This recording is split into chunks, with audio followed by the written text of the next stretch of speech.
the chair recognizes the gentleman from Nebraska, Mr. Flood, who is also the chair of the Subcommittee on Housing and Insurance. Is now recognized for 5 minutes. Thank you, Mr. Chairman. Before this hearing, I reached out to some Nebraska bankers to get their take on what the biggest takeaways from the Dodd-Frank law have been from their perspective. One significant change that has been the consolidation that has taken place post-Dodd-Frank. In 2009, there were 225 commercial banks in Nebraska, according to the FDIC. In 2024, there are just 142. That's a 36% decrease over the last 15 years. My first question is for Ms. Johnson and Dr. Kupiec. Each of you, please describe how Dodd-Frank has driven bank consolidation over the last 15 years, particularly in states with lots of community banks like Nebraska. Well, I think, unfortunately, your experience in Nebraska is fairly consistent with what's happened nationwide. And FDIC data paints a pretty stark picture. There's been about a 40% reduction. You know, look, CBA represents institutions 10 billion and above. Most of those institutions are going to have the wherewithal to absorb a lot of these costs. Community banks cannot. But I can tell you a $10 billion institution to a $500 billion institution, the costs only increase, and it becomes more and more difficult to be at those different thresholds. The last thing I'll say is you do see banks staying at arbitrary thresholds, say right below 10 billion or right below 100 billion. That is not what you want to see in a free market market. Yeah, I agree. There are thresholds that apply in the rules and make it more expensive to grow.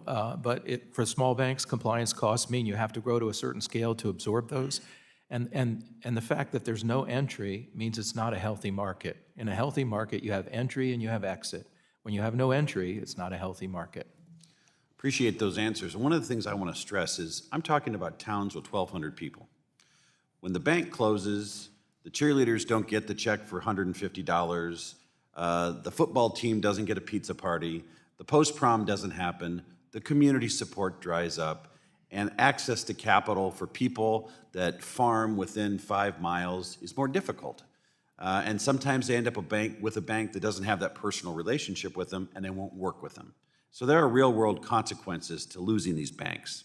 To dig into the second theme that came up when I reached out to local bankers, I'd like to read a quote from Zach Karff, president of the Platte Valley Bank in Scottsbluff, Nebraska.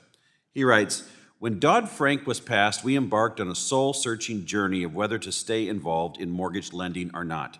Many of our competitors, most in rural or underbanked areas, did not stay as involved in mortgage due to the regulatory cost burden. While we decided to stay involved, the cost associated with Dodd-Frank compliance having contributed to doubling of costs that have outpaced any increase in interest or fee income. Our compliance department is more than triple the size that it was in terms of when Dodd-Frank was passed. Especially since community banks had virtually zero participation in the root causes of the financial crisis, these additional costs have been directly, unfairly to entities that weren't responsible and reduced the availability of credit to borrowers, specifically in rural areas." Basically, I heard the same variation of what Mr. Karff said from about 4 other bankers. Either Dodd-Frank drove their bank out of the mortgage origination business, or they chose to stay in and are paying more for compliance as a result, just to provide that service to their customers. So let me be clear, in the aftermath of the financial crisis, we did need reforms to combat some of the abuses and practices that led to mortgages being issued to borrowers that had no business receiving them, but the end result seems to be that smaller banks are loath to participate in the mortgage business at all.